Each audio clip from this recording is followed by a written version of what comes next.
Welcome back to the Mark Faris Experience. Today we have Yves Besner. He is a partner at Prosomo, which is not just a regular marketing agency. They do business strategy and marketing solutions. 4,200 clients are billed each and every year. So the company itself is massive, and they have over 85 staff as well. And so they're recognized as one of the largest digital ad buyers in Canada. And he has a really cool backstory as well. Yves, welcome to the show.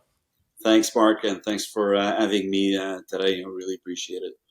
So, Yves, we had a really good chat, and the conversation was going deep. And Stephanie, my sister, she's like, "Whoa, guys, okay, we got to keep going." Even though I heard her saying that, even though she didn't quite say it because she's trained me really well.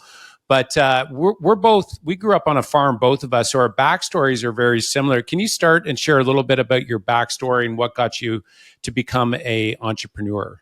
Well, absolutely. And one of the reasons, I enjoy this conversation is actually chatting with somebody else that, that grew up on a farm, which is pretty special. So grew up on a big dairy farm, and 4 kids on the farm, did all the chores that you can imagine, waking up at 4 a.m., and taking care of, the cows, and we had over 22 employees basically on the farm. So on the get-go, when I was really young, it was almost, natural for me to, start essentially, leading people. You had no choice. Basically, you're 10, 12 years old, and you got to bring basically the staff and employees, in the field, and you got to do what you got to do. And so learned a whole lot, from that family business, and discovered from an IT perspective that it's something that I was naturally strong at. I loved it. And, started to build some computers basically in the business. Everybody thought back in the day, I'm 50 years old. Back in the day, everybody thought I was a little bit cuckoo, when you're building your stuff in the basement. What the hell is he doing? Yeah, And what's wrong with them? The geniuses generally are looked at as outsiders. You got it, Yeah. and the phone was always busy because I was always on the internet, on the dial-up, taking the phone. So, what are we going to do with this kid? And I'm the youngest of 4. So essentially, a true story is that I left home at 3 a.m. in the morning, and I kind of, ran from the farm basically. And I said, I can't, this is too much. I gotta go. I gotta do something else. And How old were you at this point? I was 18, 19, Wow. Borderline, and decided, well, what am I going to do? So I actually was sleeping 3 days. I had $100 in my pocket. That's a true story.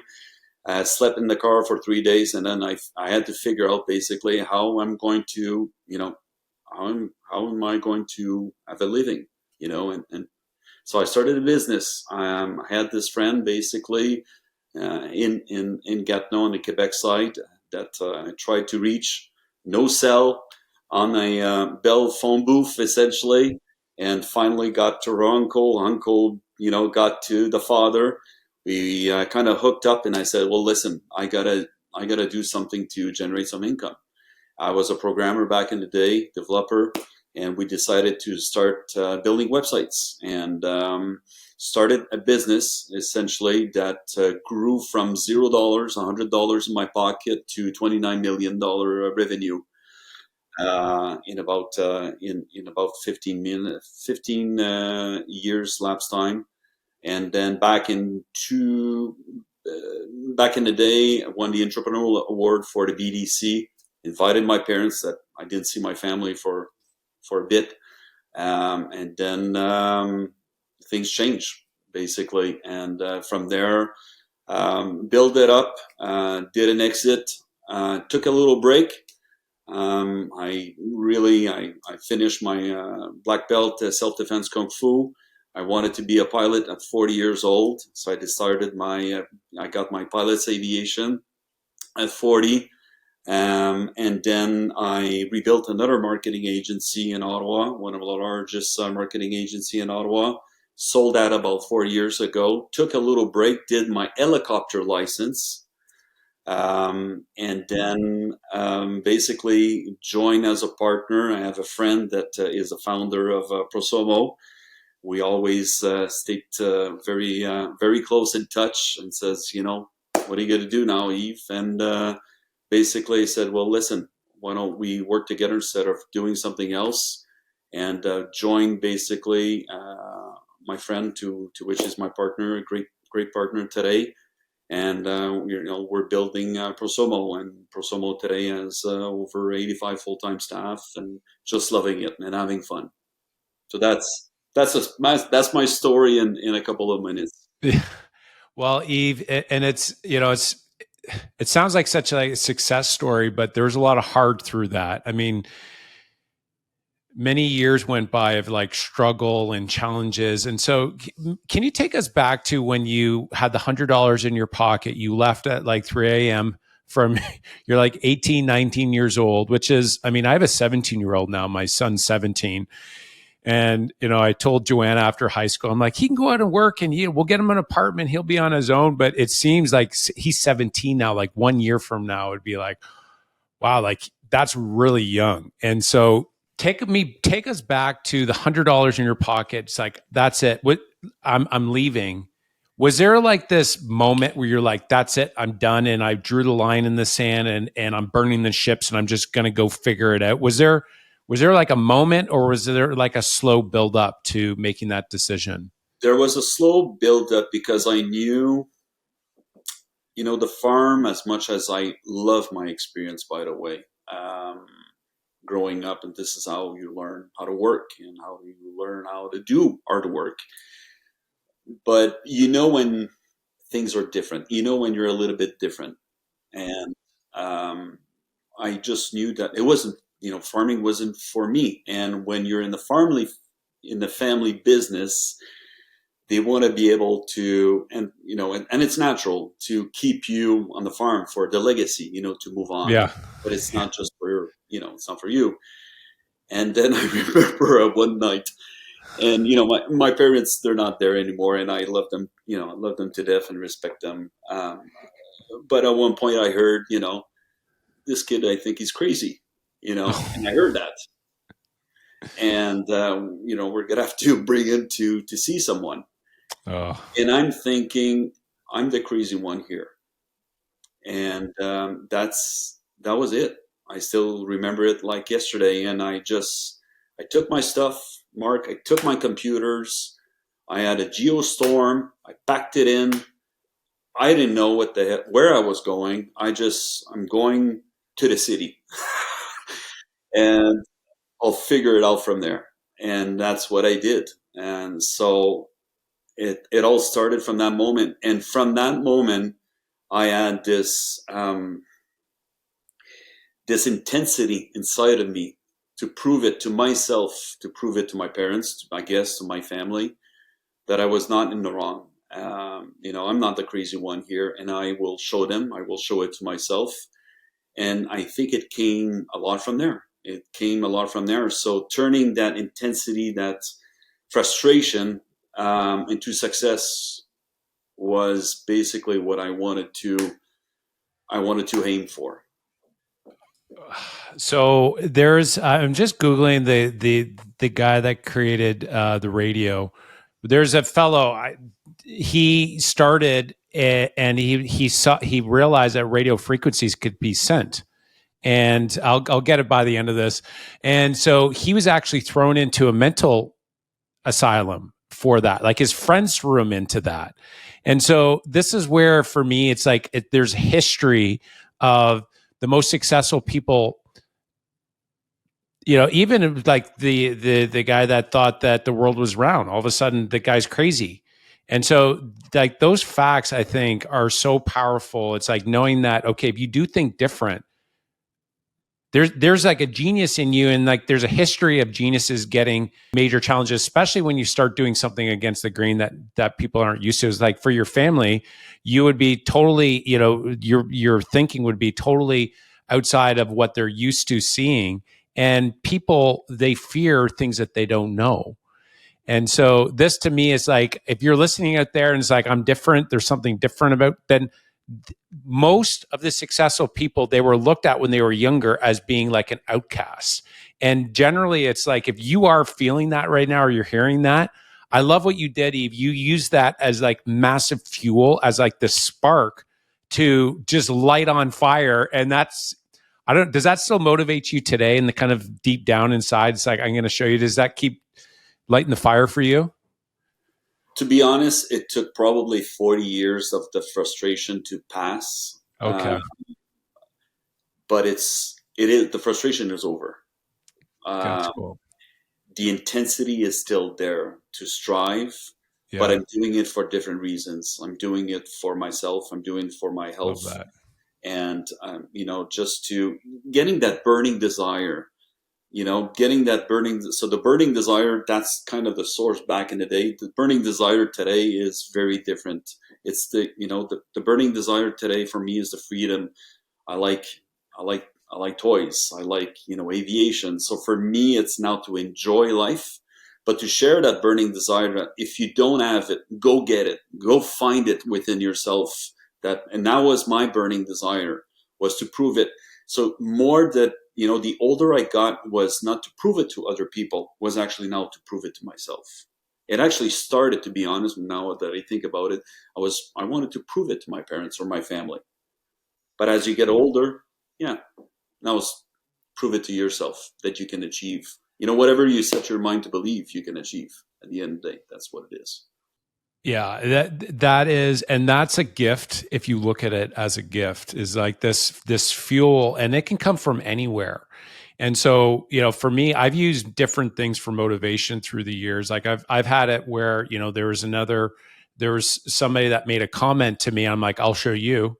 There was a couple agents I remember when I started in real estate back in 2007. That's like, do you know what the average agent makes here? Do you know what the average agent does in regards to stays in the business, the dropout rate? And they were doing that. I'm like, I'll show you.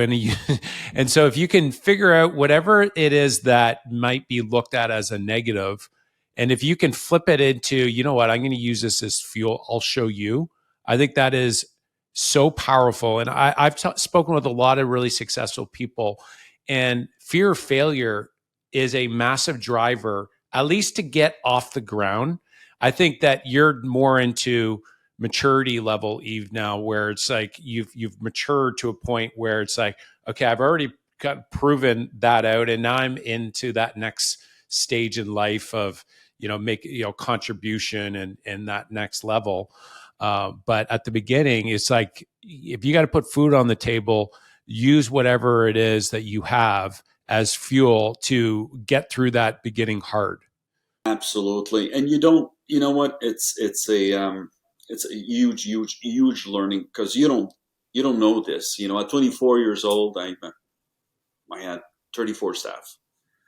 I didn't know any better. Actually, I was being a CEO. What is a CEO? Yeah, yeah, You know, exactly. it's just a Yeah. title when you think about it.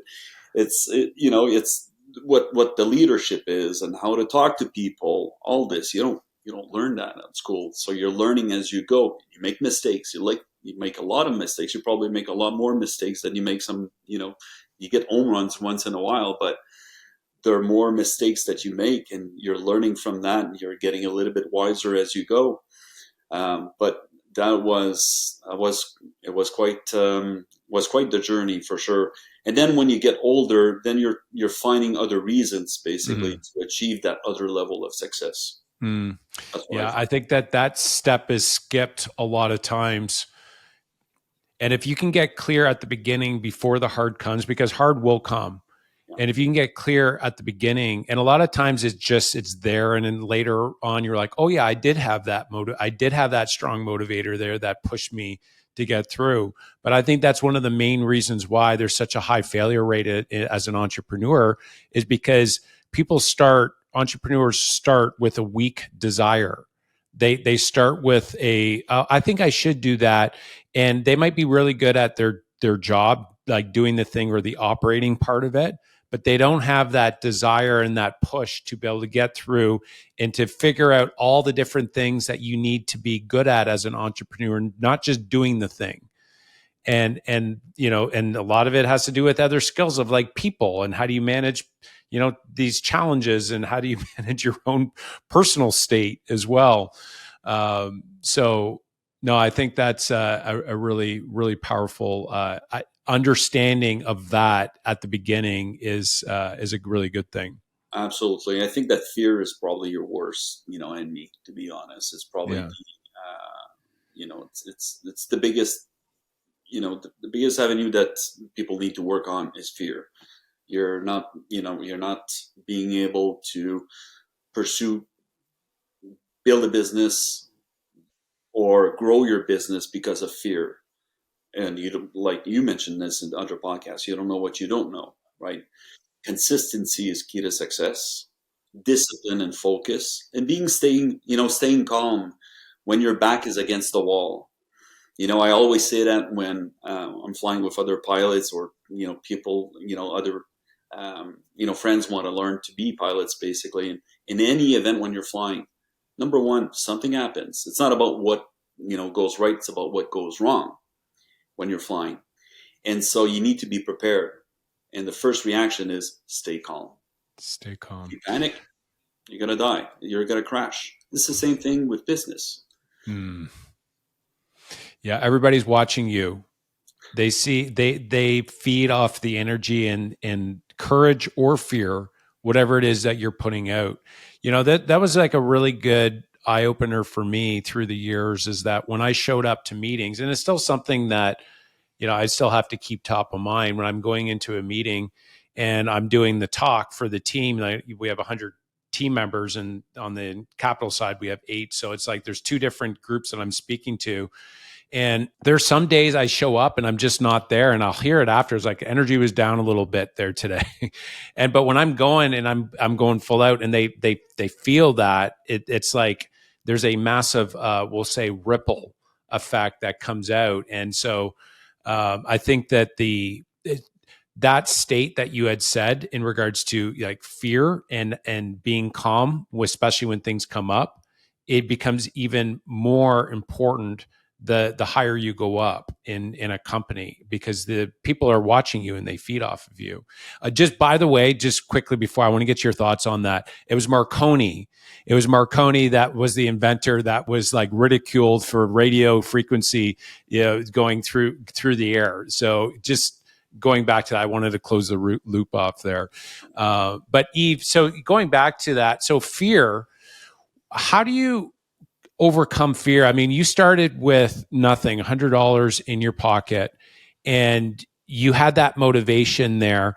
What advice would you have for entrepreneurs that are thinking of going into business, or maybe they're in business right now? They're just, there's the fear of taking that next step. Maybe it's hiring somebody. What advice would you have for them? Excusism is a disease. You know, you've got the magic of the magic of uh, thinking big. Where David Schwartz says is in chapter 2, excusism is a disease. There's always an excuse to not being able to move on to the next step, or because you don't have any money, or you don't have, well, it costs us to do the following. I Pretty much all businesses that I started from zero, just to prove it to any other entrepreneurs that you can start it. Even my last marketing agency that I sold, I started with $0. Did not even invest into. I just built it from scratch. And so you can do it. That fear of that you're not going to be able to achieve it, while people are thinking about it, there's champions that are being built. And so action is the key, and I think my biggest advice would be, take your biggest fear and make it, which is your biggest weakness, and make it, craft it, craft like Bruce Lee, craft, it takes, how many punch does it take to master one move? Basically, it's 10,000, right?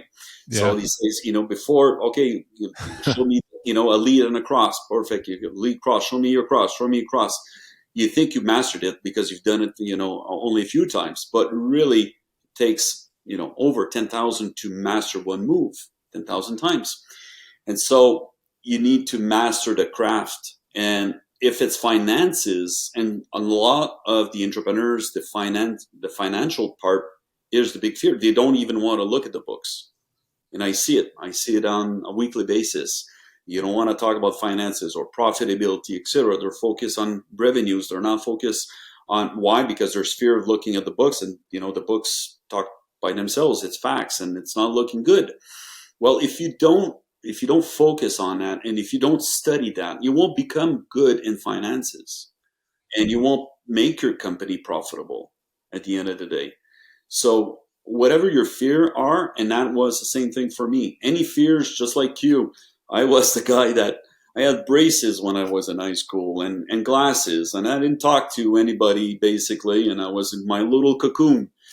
And the business, I kind of got that business development out because I had to, just like you, talk to staff and meet clients and do presentations. So that was one of my great fear. But I wanted to be good and doing that because I knew that was a big weakness. And if I could work on that, then the rest would follow. Oh man, that's so good.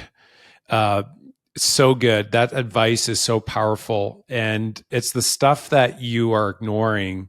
It's really I like that. Like with the finances, it's very easy. Okay, you're maybe very big on revenue, but getting into profitability and to see the models and the stuff that maybe you just don't think.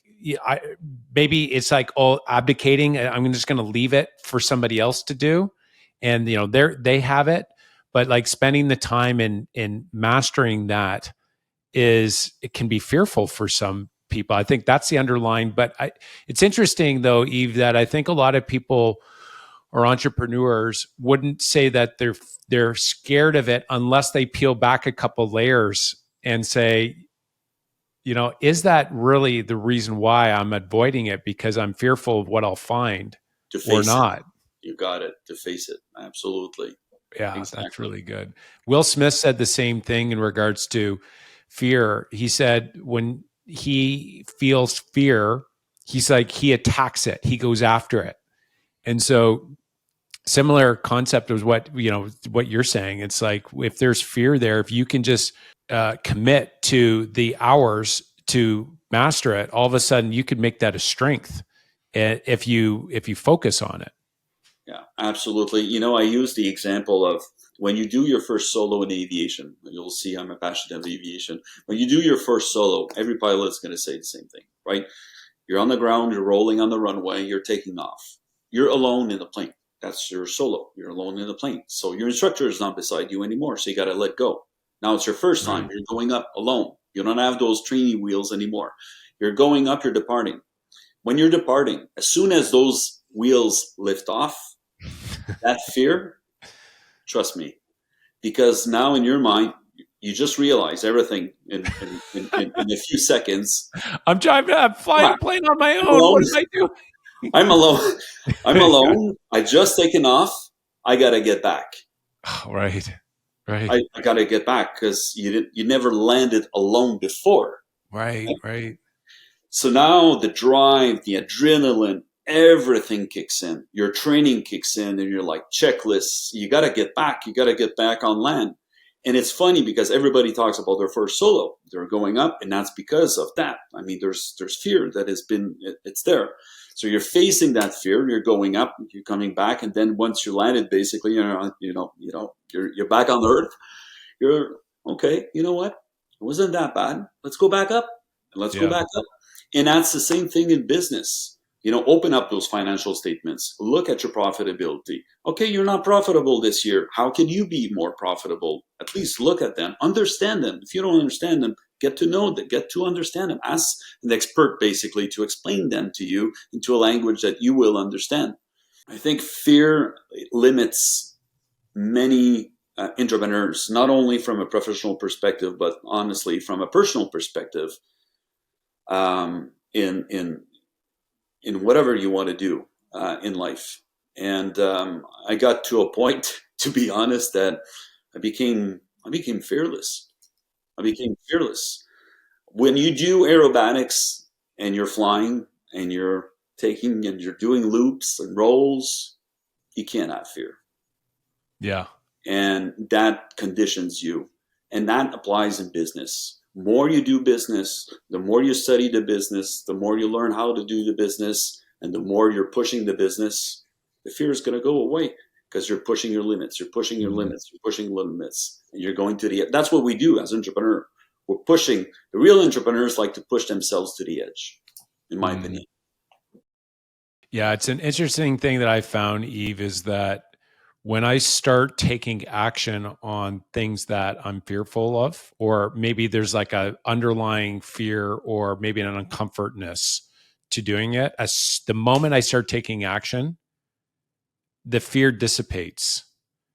It's like when you're doing it, it's like not so bad. And now I've never done the skydiving. I don't know if you have or not, but I've heard as soon as you jump out of the airplane and you're falling, all of a sudden there isn't like this same fear. It's when you're up in the plane before you actually jump is where there's a majority of fear. So you might be able to tell me better as a pilot if that's true or not. But you know, it's very similar in business. I found is as soon as you start doing the thing you're fearful of, it's like, oh, that's not so bad. You got it. Absolutely. Yeah. Okay. So take us through. You started your company when you were young, and then you scaled up. What were some of the, we'll say, early lessons of scaling a business? And so maybe with that, you can maybe connect with, there are listeners out there that you had said started with nothing. And so if they have nothing, because that's a big excuse. You said excusitis. I really like that. The Magic of Thinking Big. Great book. And so some would say, I don't have any money. I want to save some money up to in order to do it. If say somebody doesn't have any money, how would they go about starting a business with no money in their pocket and take your advice with taking action? What would they do and how would they do it? Very quickly, starting a business as a consultant today, just as a consultant, it could be a consulting business, but let's say you are your own consultant. Do you Right. really need any money when you think about it? You're consulting, it's a service. You're Right. sharing your own knowledge, you're sharing your own services, right? Whether you meet that person or using, so there's no reasons today as a consultant. Now, if you're building a construction company, it's the same principle. Construction company, if you don't need, some of the construction companies actually don't need any equipment at all itself. If you're, and if you need some equipment or you need to purchase, get those contracts, buy from there, get the deposits. When I started, I remember I had about 12, my last agent, my last, not the first one, but the previous one. I signed about 12 contracts within 2 weeks. I had about $100,000 of contracts of building sites. Okay. And I had these piles of contracts, no staff. And then I said, okay, now I got to produce. Mm. And then I just basically hired, that's how I started the other agency, started to get some consultants basically, and then hired full time, and then boom, it grew, from there. So there are ways you just need to be creative. You just need to be creative. Now, for sure, if you do have a little bit of money, we're starting, I was like 18, 19 years old.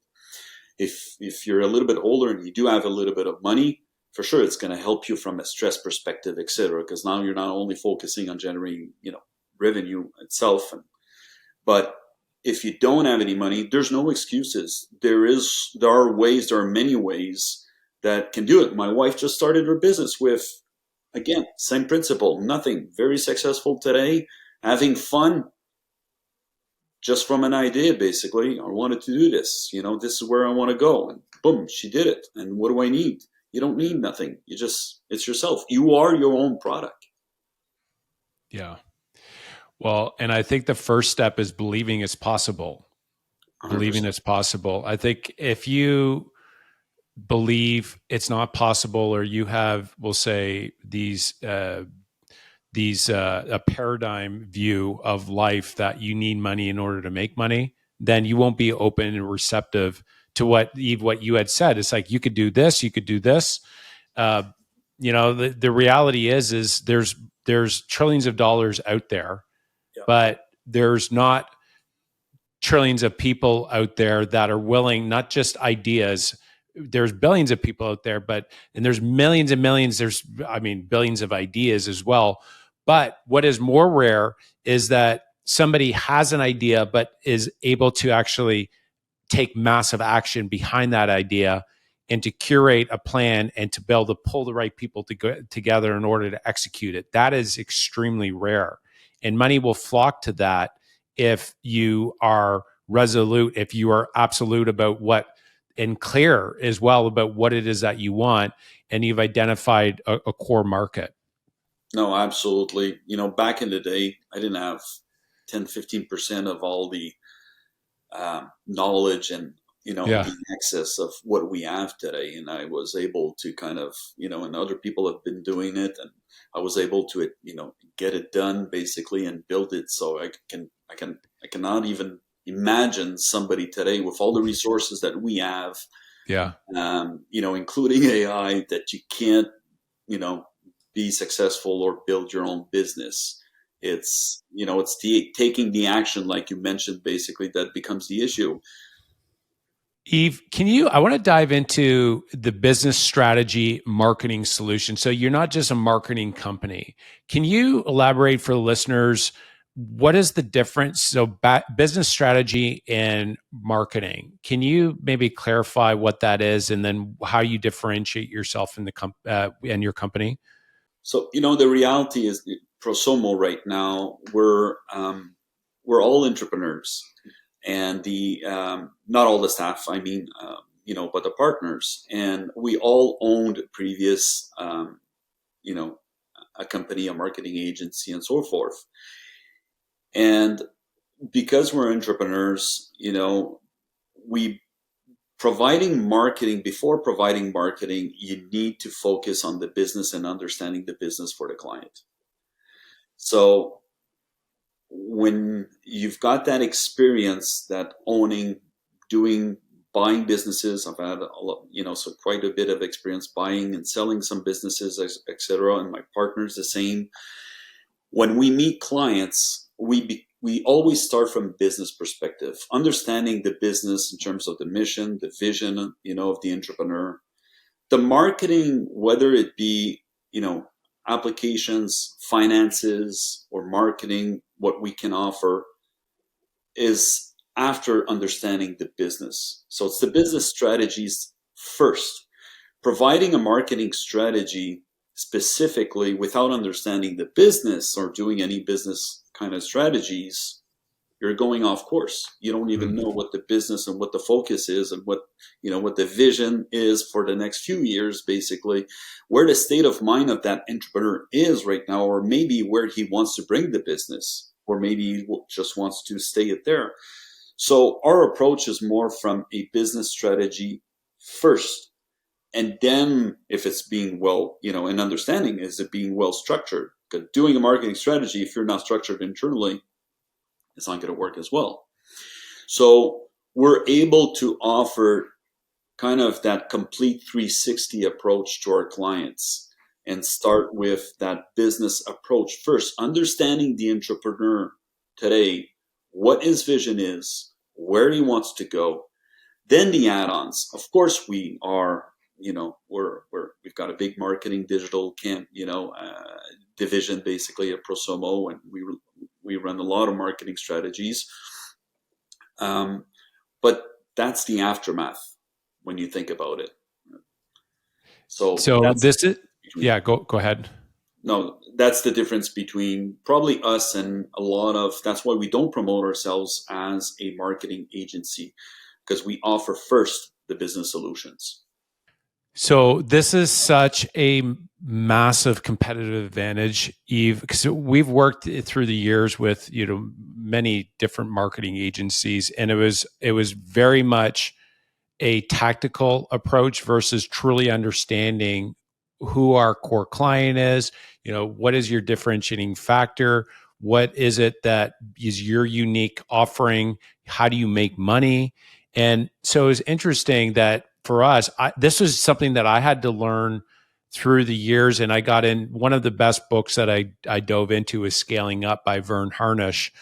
And so in there, they have a 1-page plan where it's like you dive into what is your 10x advantage. Like Southwest Airlines, their whole one phrase strategy is like wheels up. So everything is all around how do we get more planes up in the air, and that's where they created their one plane. They didn't have a bunch of different models. They didn't have food service. It was all about getting the planes dropped, landed, pick up people, and then move them. They didn't have first class. And so there's another good book that talks about the uncommon service, where the key there with that was that you got to be willing to be bad at some things if you want to be different and unique in the marketplace and be really good for, like Apple, for example, closed circuit. So you can't, have a bunch of different applications plug into Apple, but that's their closed circuit that's their one phrase strategy. It's like we're closed, but that makes them extremely profitable.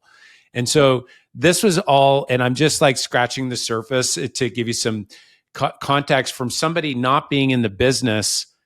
If there was somebody like you that I could come to at the beginning and I didn't have to go spend all these, a decade or more actually going in and diving into it, I could see that you would give your clients such a massive advantage and head start if you can get this right from the beginning. Absolutely. One of the biggest concern I have for a lot of entrepreneurs is that there's a lot of entrepreneurs that want to go on the shortcut. It's the shortcut, I call it. The shortcut is you want some immediate results, but they're not really willing to look back and look, like I mentioned, at the bottom line of your business, the way it's structured, the procedures, etc.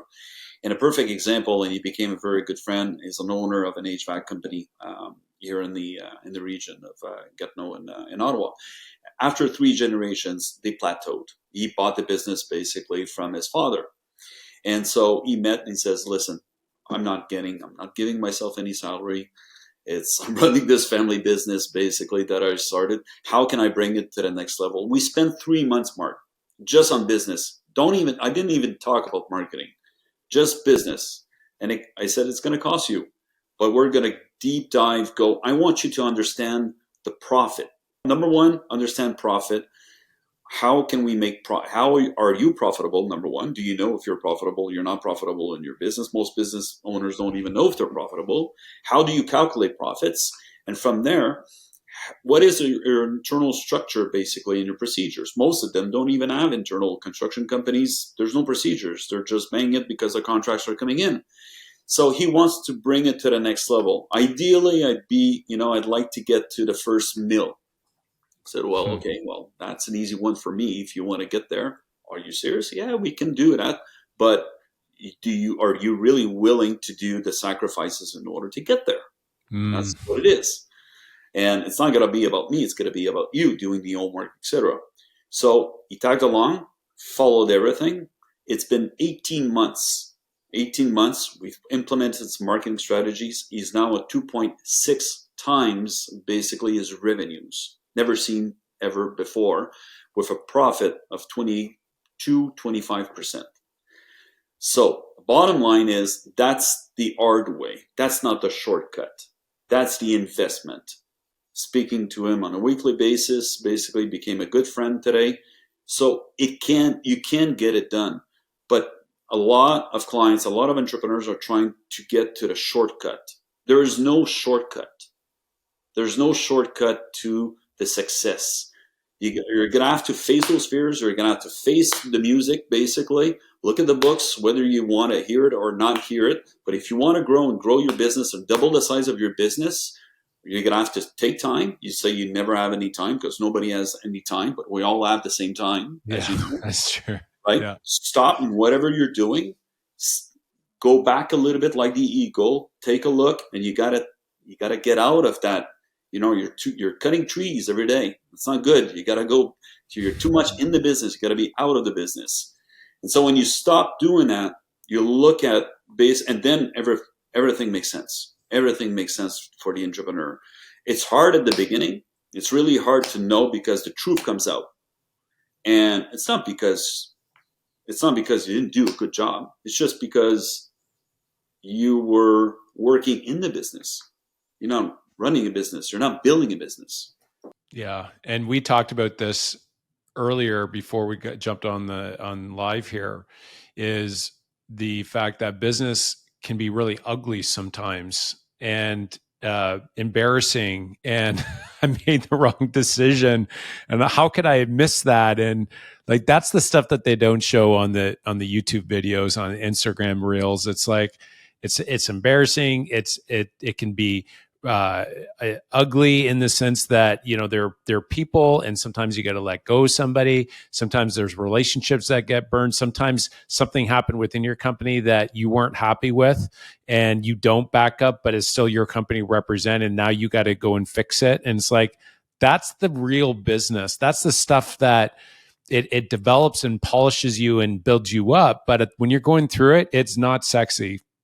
It's not sexy, and most entrepreneurs don't like to talk about it. They like to brag about how much money they're making, and you Right. see it on the internet, on social media, and like doing this, etc. But the bottom line, most of them that are doing that, they're not even doing it, to be honest. And Yeah. number one, number two, it's they're because of ego. You're not able to face basically, Right. the reality is that when things are going well, but things are not that really good, but you don't want to talk about it because of ego. But if we would talk about it and tell you not what you want to hear, but really what really is going on, and you're having a fight with your partner, business partner, or whatever it is, there's always something, behind the curtains, and most people don't want to talk about that part, which is the part that needs to bring you to the next level.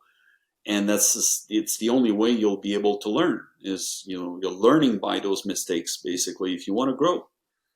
That's my opinion. Yeah, and that's where when you start talking with the really successful. So I recently joined this YPO, Young Professionals Organization, and they're all like really successful there. And yeah, I went to a couple of the gold. So this is over generally it's over 45, but then it's like 50 and above. And so these are all uber successful. And I've been to a few of them so far where they actually give their story. And I found each and every one, there's a humility about them that they're willing to talk about like the pain that they went through, and they're open to sharing like, listen, this wasn't always sunshine and rainbows. And there's a humility there in the uber successful. So that's where I would just, for me, it's a good reminder, as I'm saying, it's a good reminder, keeping that always top of mind, because as soon as you think you know it all, that's the beginning of the fall. And I know Jim Collins talks about that hubris of success. As soon as you think that you know it, it's like that's the beginning of the fall in most of the companies that Jim Collins went and he did his research on. Absolutely. Mark, I got screwed by, I'm sorry my language, I got screwed by many business partners. Many Mm, business partners. I'm a very generous guy, I believe. And, there's a trust factor. You're raised on a farm, the shake hand, right. you Yeah, understand? that's right. So you're gullible at the beginning. You want that success. You're willing to do whatever it takes, and let's go. Your eyes are pretty much closed, and you don't know what you're getting into, and suddenly you're finding that you're swimming with sharks. That's what it is. You're swimming with sharks, and and then you wake up a few years after, and you say, "What the hell is going on?" Right. And it's not fun, and it's not nice, and it's hard mentally, it's hard physically, it's hard in your personal relationship. It took me a lot of fights. It took me a lot of fights and to go through, and it's hard because you're like, how come this is happening to me, and how come this person is like Right. this with me, and how come they're taking, and they're beating me up, and you're getting back on your feet. Yeah. And then one day you wake up, and you're going through that, and now like a personal relationship, what you don't want, and Yeah, what you exactly. want. And then la vie comes, basically, and then you meet this great partner that I have right now, which is a friend, and I wouldn't ask for a better partner, and the relationship. But it's almost like it took me all these years to to go through that. Maybe that's just my path, but I need to go through that and learn through that BS basically to understand, and figure out and find, eventually at 50, or by the time I was 45, to, okay, now this is what I don't want, and I'm going to be very particular of who I'm going to do business with. I know you've got partners, the same principle. Doing business, or in your relationship, personal relationship, it's the same aspect. So, Eve, can you give like a couple, like some advice or counsel for the listeners out there that they're going in and they're thinking about partnering with somebody? Can you maybe save them a few years of struggle and heartache that you've maybe learned? What insight would you give them? uh, it's Anthony, Anthony Robbins. Anthony Robbins. I saw an interview lately, and I was laughing because I saw an interview with Joe Rogan. It's probably on YouTube, Yeah. and he got kind of screwed on one of his partners, and he mentions that, and then Joe Rogan pretty much asks the same thing, and he says, "Well, I've hired now a full-time private investigator." So he's hired a full-time private investigator to really know everything about that person. Now, I'm not saying to do that, but Yeah. to know, and then he meets that person basically and says, "Okay, well, we've noticed the following, etc. Can you now tell me your story?" Because there's always a story. There's always two sides of the coin, Right. and so, but it made me laugh because my advice today was, like a personal relationship, get to know the person. Get to know the person. The partner I am with today, I've known him for 12, 13 years. Mm. Friend, there's trust. I've got other partners, they're friends, they're my closest friends. And so get to know them. Get to know them before you jump into bed. That's the Mm. bottom line for me, would be get to really know, because you don't know them, and you don't know sometimes what the intention is. Unfortunately, you don't know what the intention is, and maybe the intention is, not everybody shares the same values, and that culture in the company represents your values. It's in the air, it's there. And so if you're sharing and the other person with the other partner does not have the same values, what do you think happens with the culture of the company? It's all screwed up. That's the bottom line. I mean, you're, as a CEO, you're trying to inculcate that culture, but if the other partners are not thinking like you or don't have the same core values, it's not going to work. So study, spend time, get to know them personally, before you embark. That would be my advice with my experience so far. Yeah, that's really good advice, Eve. John, so my business partner over on the capital investment firm, the real estate investment firm, we had been masterminding for 4 years. And then they were bought by a private equity group, his real estate team, and we built a strong leadership and so team. And when they were bought out, he transitioned out, and I said, "Hey, listen, what are you doing now? I have this idea. You want to come partner with me and let's build it together." But we had 4 years of, it was either monthly or quarterly depending on how busy we were, to be able to see each other, where I felt comfortable and he felt comfortable that you nailed it with the values are in alignment. Because once you get into bed, it's easy to get it's easy to get into a partnership, but getting out of one, especially as you start growing and building it, oh yeah, it can be destructive. You're basically getting a divorce in business, and now you're splitting up assets, and better take some time ahead, slow down. And I mean, maybe you don't even need to partner with somebody. Maybe you just hire somebody, and you maintain full control on that. But that's such good advice that you gave. Yeah, absolutely. Yeah, I learned my lesson from that perspective. That's for sure.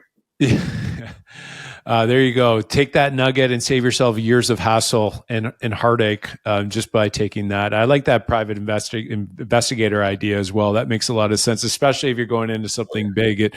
Take a few bucks and invest in that. I like that idea. Now, changing gears a little bit, I want to go back actually to when you are taking on a new client. And you said that there's certain things that an owner or the entrepreneur needs to do they need to make some sacrifices. They need to do some hard things. Now, what would be like a few hard things that you've identified when you bring on a client that they need to do that in general most people don't, or entrepreneurs don't do it, but the ones that do these things, it's made a big impact in their business. A lot of entrepreneurs, when they have their business, they scatter sometimes a little bit too much, in terms of, the services. And, when you've got, 85 plus, full-time staff, you can build those departments, but each department has mastered its own craft. But when you're a small or, medium-sized business, and you've got a lot of services, you're kind of spreading yourself a little bit Mm. too thin. And it's hard to kind of um, have that control of where am I most profit of, and where does it make sense, because maybe you're spending too much time in certain services that actually doesn't bring a whole lot of money to the business, and probably you don't Yeah. actually like to do, or provide in terms of service. And you're doing it because you're being busy of being busy. But at the same time, you should be maybe focusing on the other services that brings a little bit more income.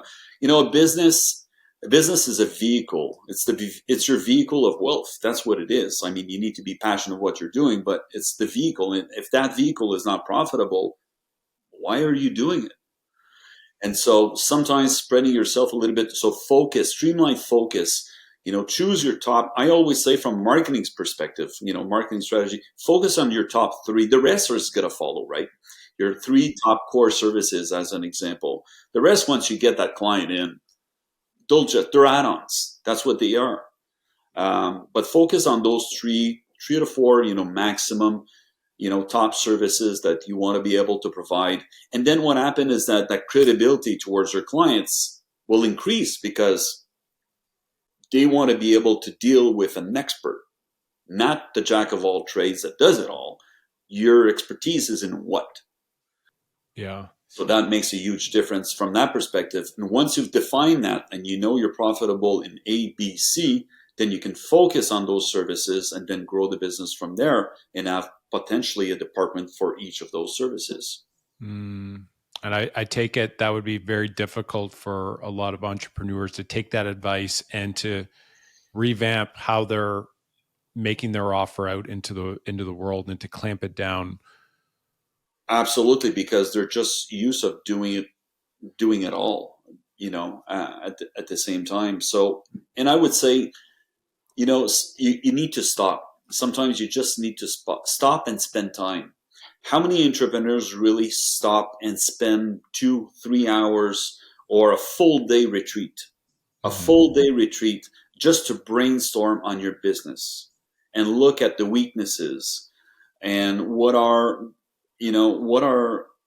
can we do to improve the processes and make it more efficient? Stop the clock and spend a Saturday, spend a Friday.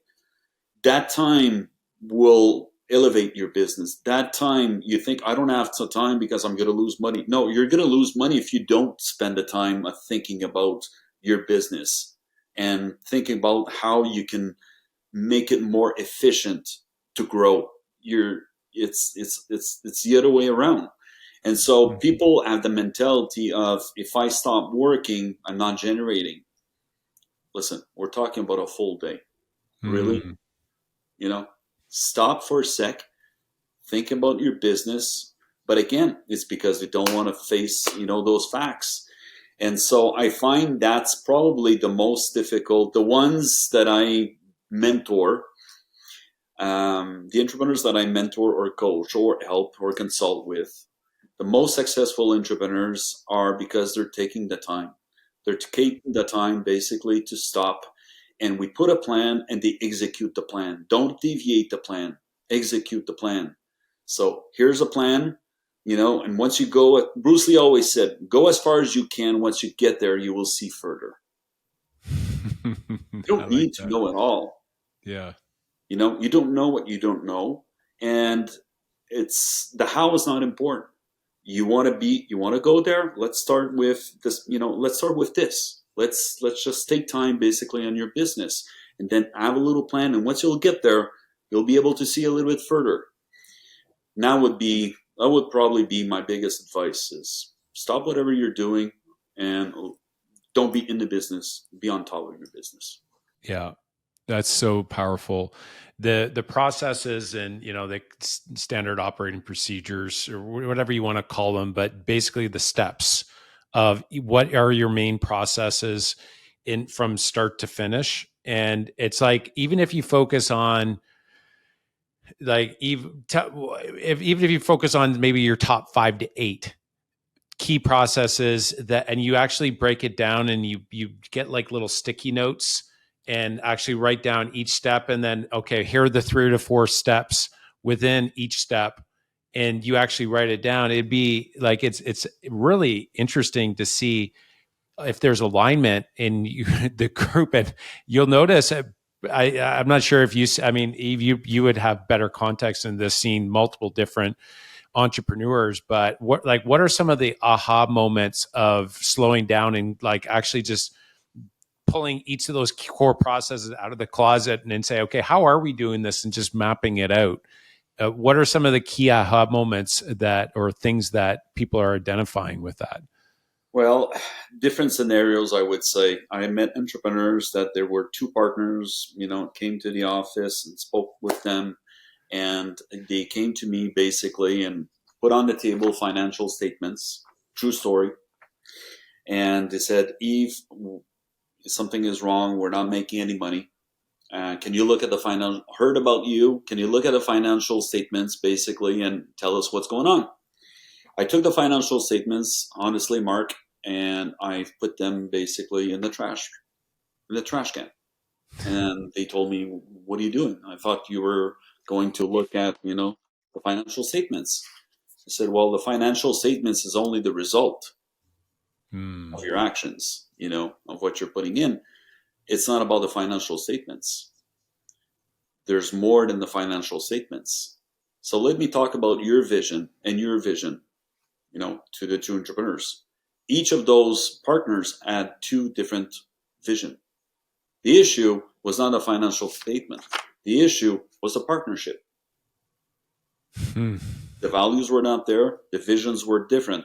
And then going beyond that, they didn't agree by this department. So no decisions basically were actually being made to be more organized or have those processes in place. They never agreed on anything, so nothing got done. And then it piles up and it piles up and it piles up and it piles up.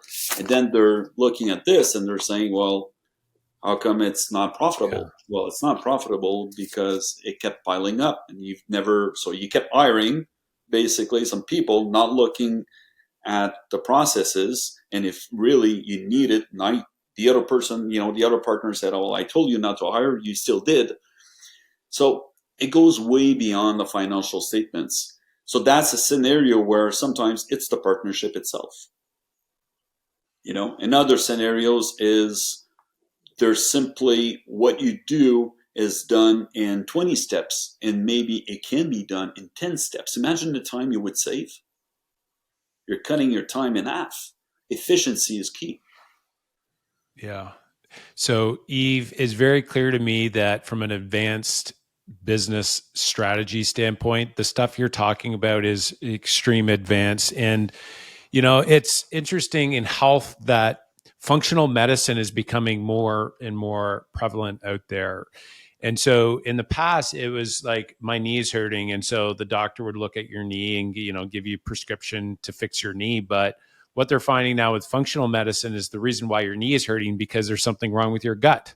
And Got it. and so that's this idea of like functional medicine is how the most successful, and this is what Yves, your business does, is it goes in and it identifies what's the true reason for it. And that vision and the partnership was such a good example of, it wasn't the financials. The financials were the lag indicator or the byproduct of the partnership and the departments, and ultimately not making decisions. So the company is like they're at a halt and they're not moving. So I think that is such a paradigm shift for a lot of entrepreneurs, that maybe the reason that maybe it's not the financials, maybe there's something else that's driving, and likely there is something else that's driving these numbers not to be there. So it's not a matter of like this number or this number. Generally, there's more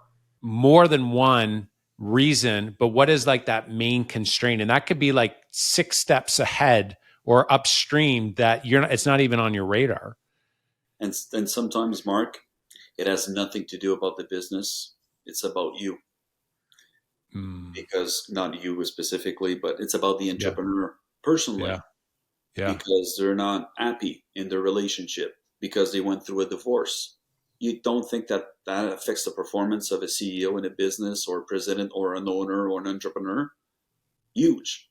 If you're not taking care of yourself physically, not there physically, you're not there mentally. Oh, I don't have to trying to train. Training, I mean, training is, it's part of the recipe. It's Yeah. part of the recipe. If you're not training, if you're not doing any workout, I don't care what type of workouts. I've been doing martial arts for a long time. It's an investment into yourself. The biggest investment you can make is yourself. So if you're not taking care of your own body, how can it's not taking care of you mentally, and vice versa. And so you need to feel well in order to perform well. It's the gas that you're putting basically in your car. It's the same thing. How you eat. It's the way of living. Being successful is not one thing. It's the wealth is not about money. Wealth is about relationship. Wealth is about success. Financially, of course, it's important, but it's about health, financially. Your relationship, how you are. If you're in a fight with your wife on a daily basis, how do you think you're going to perform at work? That's the kind of stuff, basically my legacy that I want to be able to share, is that we're not talking about that. And that for me is kind of, there's the BS part, and then there's the real stuff. You Yeah. got to get on it, basically, put your cap on, take the action, look at yourself in the mirror, face the music, and say, you know what, the problem is probably me. Yeah. Yeah. It And starts that's with tough. that. It And that's starts tough with you. yeah. And it's tough to be able to say that It and to is. really look at that. It's not easy, right? It takes humility Yes. to be able to do that. Yves, this is a really powerful conversation. I have one question for you before we'll get into a rapid fire, and then I got 3 short questions. So, last question is for the entrepreneurs out there that are looking to invest. So, say their business is growing, they're making money, and they're reinvesting back in the business. They have emergency fund and they have extra funds in their business. Now they're looking to invest. They see the world out there, and there's like so many different opportunities. What counsel or advice would you give them with some of the kind of the key lessons that you learned along the way? What advice would you give them to be able to make a wise decision? Hmm. There are a lot of opportunities out there for sure. I think you need to be very be careful in terms of, if you don't know, in real estate as an example, it's always something that interested me. I'm not an expert. I don't know enough about it. I've always invested in other stuff, whether it be the stock market and trading, etc. But the real estate, as an example for me, if you don't feel comfortable, and don't just because somebody says it, do it. Learn about it, become good in doing it, get the expertise basically in order to go towards that direction, and just be, at the same time, work with expertise that will be able to guide you towards that direction. And don't be gullible. Don't be influenced. I'm zero influence, and it doesn't matter who talks. I'm influenced by my wife. That's it.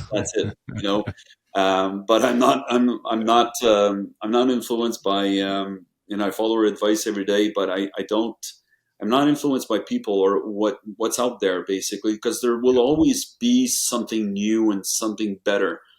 And I think that you need to feel, if you're not comfortable in getting into something and you don't know what it is, then study it, master it, Yeah. become a master of it, and then maybe invest eventually, into that avenue. Yeah, that's really good. And I think that to add into, layer in, I think that it's got to be simple enough that it makes sense to you.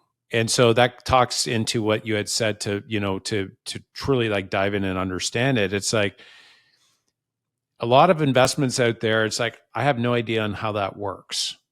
And so if the numbers 1 + 1 has to equal 2, and it's got to be that simple in the business plan. Okay, here's what we're doing. But if it's like, that's why for me, with when it comes down to crypto, I still think that crypto, there's a place for that.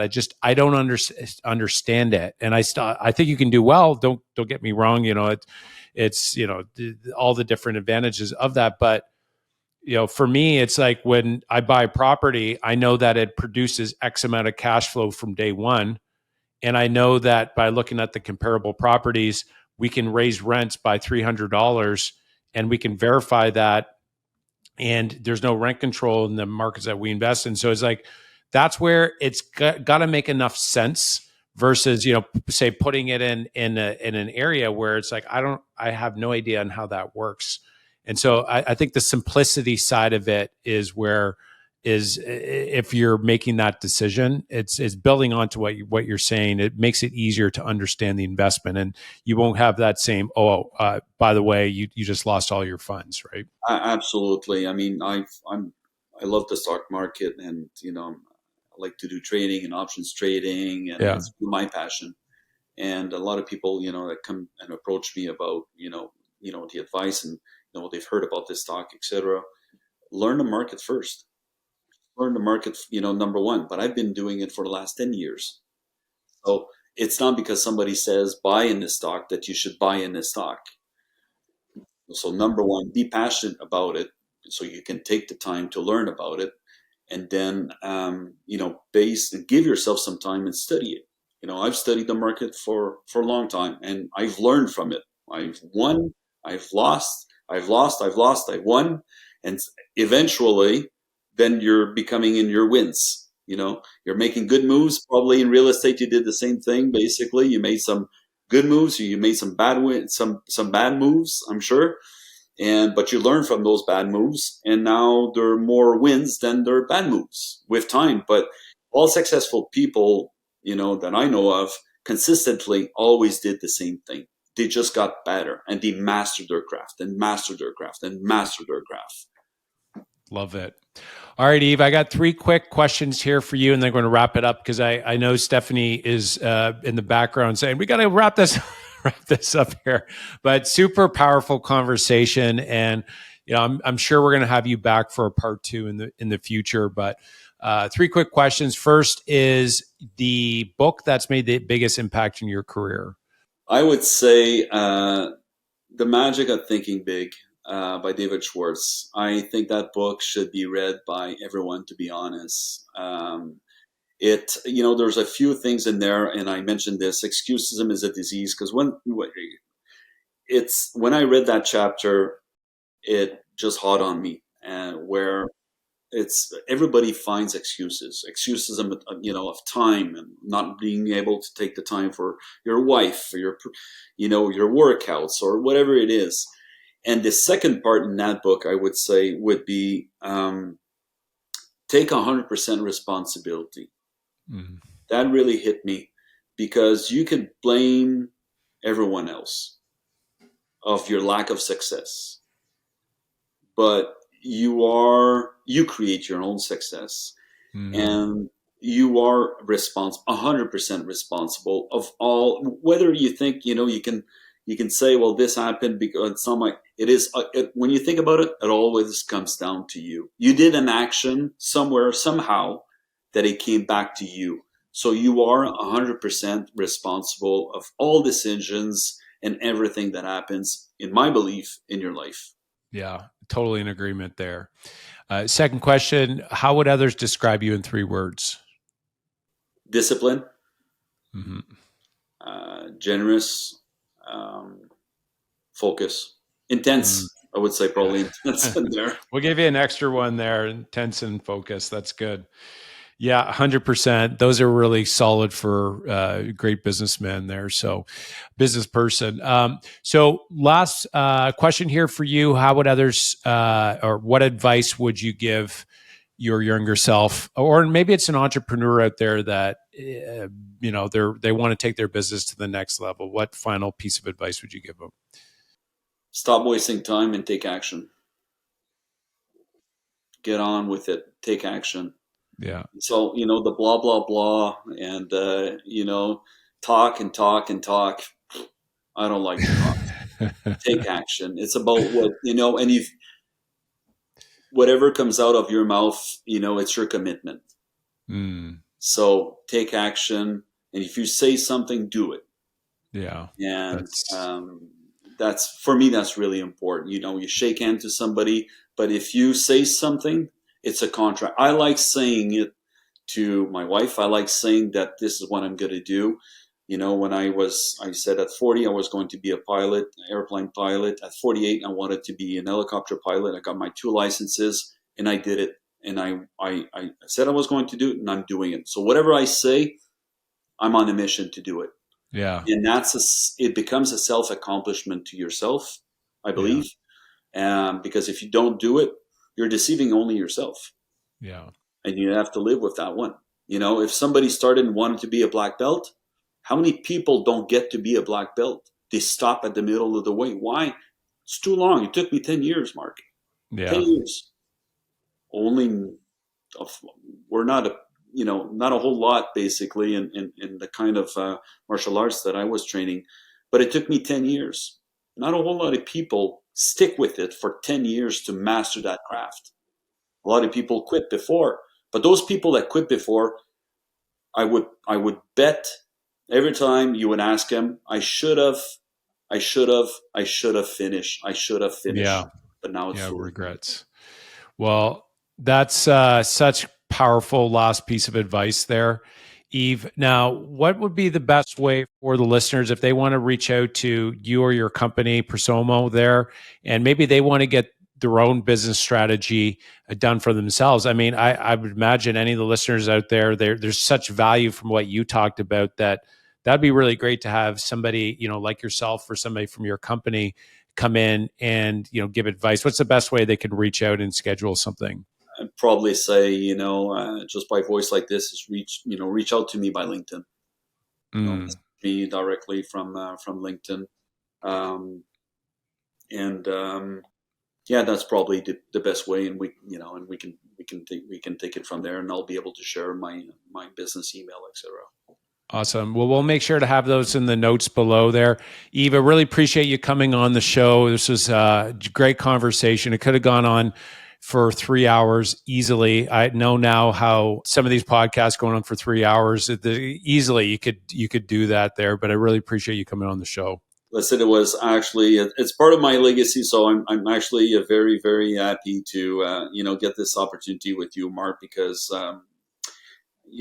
being able to share kind of my story. It's not the other story. It's my story. And if it can if it can touch one entrepreneur, if it makes sense to one entrepreneur, I've done what I wanted to do basically. So I really appreciate, and I think what you're doing is actually awesome.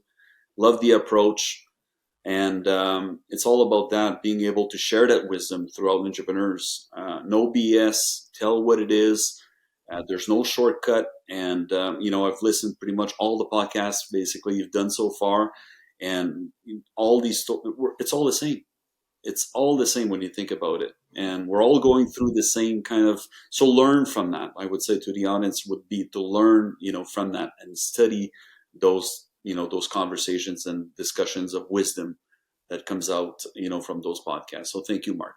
Well, thanks again, Eve. It was powerful.